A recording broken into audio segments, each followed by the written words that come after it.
Hello and welcome to a reading vlog. I am planning to read two books in this video. The Phantom of the Opera by Gaston Leroux and then Catabasis by R.F. Kuang. Two books that I want to read by the end of the year.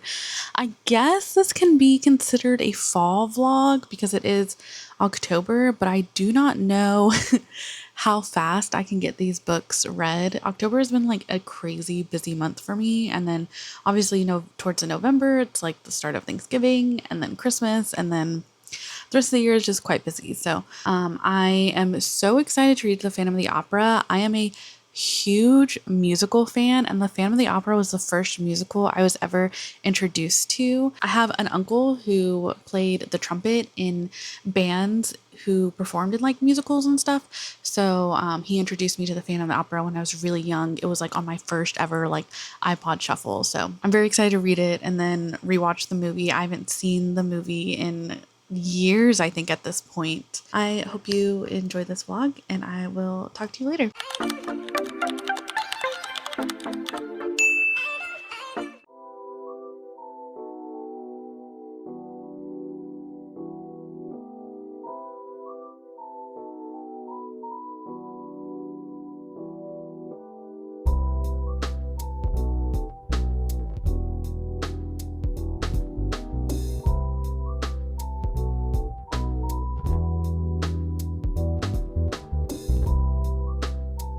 Excuse the lighting, it's going to change throughout this because I'm in my friend's apartment and she has like color changing lights and she's not here right now, so I have no way of controlling it. So apologies for the random lighting changes, but I am 3 chapters in to The Phantom of the Opera, and while I'm reading this, I guess it's going to be a little spoilery if you don't know the story of The Phantom of the Opera, but I am so shocked at how fast the story is moving. Like, I feel like the first 20 minutes of the film has already happened in 2 chapters. I'm kind of shocked at that, but also saying that we like barely know anything about Christine Daae yet. Like, she's barely been introduced.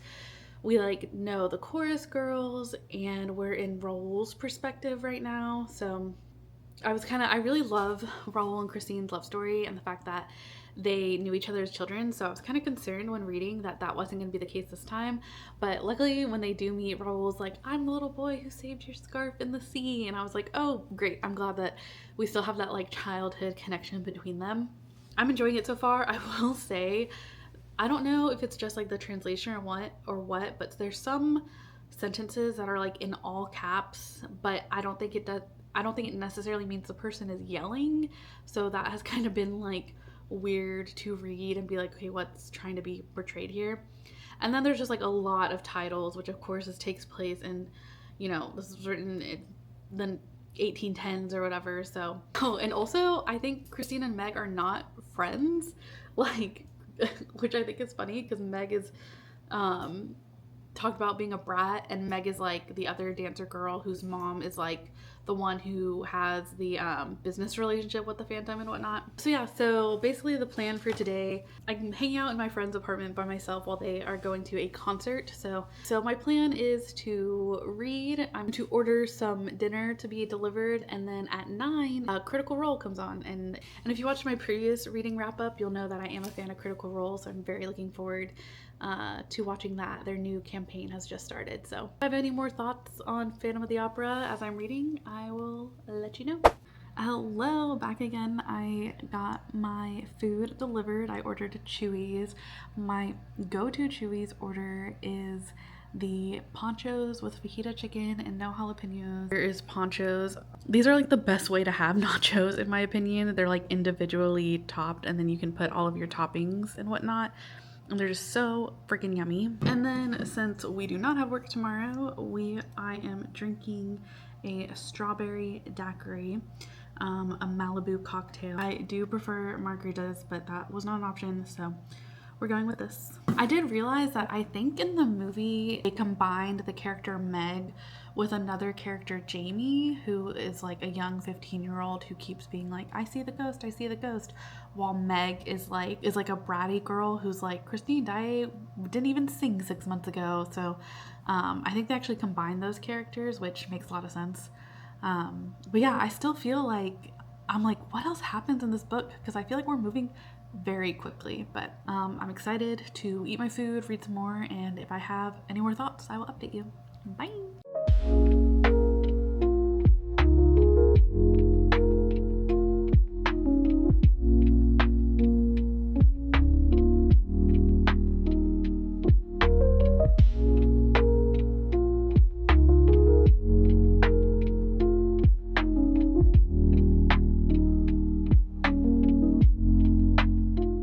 Hello, Kindle here. It is now the next day. I think the last thing you saw was me reading at a coffee shop and eating a not that good empanada, if I'm being completely honest. I am now pretty much halfway through the Phantom of the Opera, and I am surprised at how much I am enjoying this, especially for a novel written in 1910.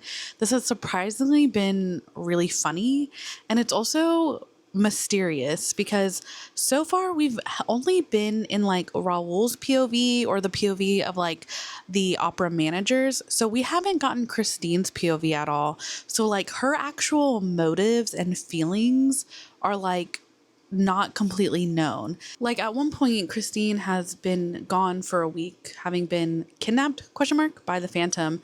And Raoul is questioning, to what extent at this time was she really a victim? Whose prisoner was she? Into what whirlpool had she been dragged? Because it's like Christine is sending so many mixed signals to Raoul, and this poor man, he's such a crybaby, but he also is like really being put through the ringer because he's like, am I just being played by this opera singer, or is she actually in danger? Because she also does make references to like her life being in danger, and yet she keeps referring to the Phantom as the angel of the music, and she never refers to the opera ghost at all. So I'm like, what is the extent that she knows? Like, it's not clear right now if she is connecting that the opera ghost and her angel of music are the same person, or if she does know that and thinks that people just thinks that other people see him differently. It's super unclear. So it's kind of interesting because like in the movie you're in Christine's POV a lot of the time, but in here you're not at all. So you're with Raoul. So you kind of, as the reader, you kind of feel the same way as he does, where you're like, okay, at what, how much does she actually know? Which I find super interesting. It's also just like poor Christine, like she really was just set up to be manipulated by this man because her father was not.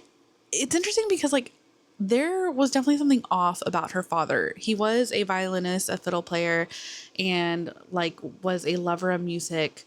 But also it seemed like there was something up with him because he, towards the end of his death, like took Christine as a child back to Switzerland. They were staying with a family in Paris and travels around performing with her, but doesn't accept money for any of their performances. So they're just like sleeping in barns and stuff. And you're like, what was his reasoning for this? And then of course he instills the angel of music like myth and tale into her, saying that he's gonna visit her again as the angel of music to teach her music and whatnot. It's even to the point where like in current times she has an adoptive mother who took her in after her father died, and even she is like, oh yeah, that's the angel of music for sure. And it's just like, this girl had no chance. Like she was just really set up to be manipulated and taken advantage of. So yeah, there's even points in this where I'm like, wait, does Christine even like performing? There's a part where it talks about her performance and it says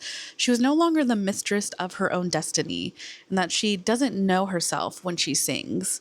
And I'm like, okay, is this just like the Phantom's like manipulation, hypnosis, just like really digging into your brain, or like what's happening here? Oh my god. Also, speaking of Raoul just being a crybaby man, there's a scene that is also in the movie and the musical where Raoul confronts the Phantom and Christine at her father's grave, being like, Christine, that's not the angel of music, like that's a man like manipulating you. That happens in the book, but he never actually confronts Christine. He sees a man like after he had played music for Christine and she leaves, and he follows that man into a church. And basically Raul sees this man and then instantly faints and then almost just dies on the steps of this church because it's like the middle of winter and he almost freezes to death. And it just reminded me so much of Frankenstein, where people see Frankenstein and it's just on sight. They either pass out or like start beating his ass. And so it reminded me of that, where it's just like the sight of the phantom or the opera ghost just makes Raul pass out. And I'm like, what is with like, man so ugly, I can't even look at him. Like, that's the vibes we're getting right now. And that is what every description of the Phantom so far does describe him as, looking like death, like very sunken eyes. Some people said he doesn't have a nose. And then at one point it says that he has a prosthetic nose for someone who like lost their nose at one point. And then people describe him as having like stringy hair. At one point he's described as having a flaming head. So still very mysterious. Don't know what's going on with him there, but I'm also surprised at how fast this is moving. I feel like a lot of the scenes that we have in the musical has already happened, but I still have like, I think another 100-ish pages. So I'm like, where are we going to go from here? But I'm enjoying it immensely so far. And if I have any updates, I will let you know. Bye. Hello, super quick update because I am reading while on my lunch break. But we finally have gotten Christine's perspective on everything. She's on the roof with Raoul. They're trying to hide from the angel of music, but of course he's there in the shadows. And she's basically telling him everything she knows. And I cannot believe just about the time the Phantom basically kidnaps her, and she wakes up riding a horse, and it's rumored that the horse was stolen by the opera ghost. And she says she had never believed in the opera ghost, even though she believed in the angel of music, and she never connected the two. And I'm like, Christine, what are we talking about here? She just like really admits to just how manipulated she was and like how blind she was. And she even does blame her adopted mother, because she was like, when she came to her adopted mother and was like, hey, this voice is singing to me and teaching me how to sing, her adopted mother was like, oh yeah, that's for sure the angel of music, not just some man in your walls manipulating you. So can't wait to see what else happens. But God, Christine, I just like I just can't deal with her. She's just so much.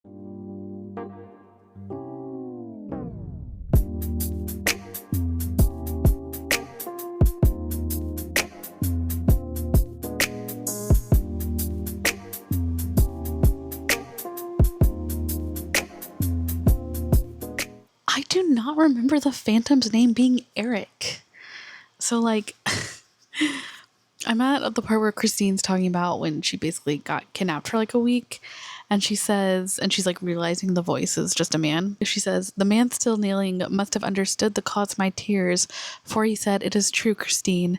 I am not an angel, nor a genius, nor a ghost. I am Eric. And that's just like the most anticlimactic statement ever. Like, okay, your name is Eric with a K at least. But my gosh. At first, Christine's like whole back and forth with what she feels for the Phantom, and like what her involvement in it was really confusing. But now that she's talking to Raoul and he's like, so do you hate him? And she's like, no, I don't hate him. And he's like, oh, so you love him? And she's like, no, I don't love him either. It's horrifying. And yet his voice, because obviously she still has such a deep connection to music, that like the Phantom's voice and knowledge of music is something that just draws her in. And that's like the gothic horror love story of it all that just really freaking hits. But I also still can't get over his name being Eric. Like, my guy. Hello, it's October 31st. Happy Halloween. I have finished Phantom of the Opera finally. And I really enjoyed this. I'm giving it 4 out of 5 stars. It absolutely was not what I was expecting at all. There's a lot of in here that is the exact same as like the musical, and a lot has changed. What I will say is, my goodness, Raoul is the most useless character in this story. He does nothing.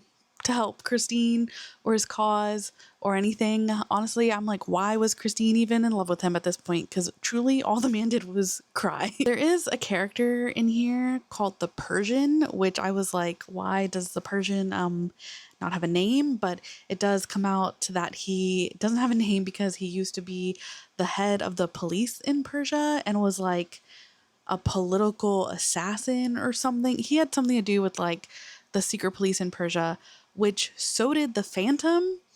So like so Eric's backstory we get at the very, very end because our author, who is like an historian, quote unquote, who's writing this story. I can't remember if I explained this in the beginning, but the author is like a self-insert. He is a historian and a journalist, and so he makes a lot of comments about like, oh, I read this memoir, I interviewed this person and whatnot. So at the beginning, the author is like, this is a retelling and investigation into the disappearance of opera singer Christine Daae. And I was like, disappearance? Like she disappears at the end? Which she does end up disappearing because her and Raoul end up running off together and just like leaving society, which good for them. The author is interviewing the Persian and knows the Phantom, whose name is Eric, because basically this Eric's backstory is very much like Frankenstein, which I'm really glad I read these books close together. Eric was just born ugly, like without a nose and like a skeleton-like face, to where he ended up running away from home because like his mother couldn't love him and stuff. And he basically got caught up in like fairs and like magicians running around with carnivals until he ends up getting like taken to Persia because the ruler of Persia heard about him. And then in Persia, he becomes known as the trapdoor prince, and he basically builds all of these like trapdoors and like torture contraptions, and also takes a part of like several political assassinations, and then builds a palace for the ruler, but then gets sentenced to death because the ruler doesn't want anyone to know the secrets of the palace. But the Persian ends up saving Eric's life, and Eric runs away to Paris. So that's why the Persian also ends up living, because he keeps being like, I saved your life, Eric, like, don't kill me, which was like very interesting. And it's also like interesting that the Persian doesn't make it into any adaptations, probably for like racial reasons, but also like they definitely condense his story. Like there's several characters that all get condensed down into one person or the other, and I completely understand that. But also the ending, I was surprised, is very much what happens in the musical, where Christine shows Eric kindness and is like, kisses him on the forehead or whatever, and he says, what did he say? Then I made her understand that where she was concerned, I was only a poor dog ready to die for her. So he basically realizes that like he wanted to be married to her and have like a normal human life, but that's not who he was. And so he basically lets her go, and he's like, go have a life with Raoul and go get married like you want to. I'm going to die anyways, which I don't really know why he's dying. He runs to the Persian is like, I'm dying because I'm so in love, and like I experienced ultimate happiness because Christine kissed me on the forehead and like didn't die or run away or cry. So he does end up dying because the narrator ends up finding his skeleton later on, but it's very unclear. He just dies because of love? Question mark. Unclear what happened there, but just really enjoyed this. It was also just so funny. Like with the opera managers, they are just pure comic relief, just doing so much to try to disprove the opera ghost, and they are just hilarious. And like I said, it's funny because Raoul is so useless as well. Yeah, this had everything: mystery, action, comedy, drama. I really liked it. I think if you are a fan of the musical and the movie at all, I think you can get a lot from picking it up, because it was a really good time. Like I really didn't expect to like this as much as I did, but I really enjoyed it, and I'm really glad I read it.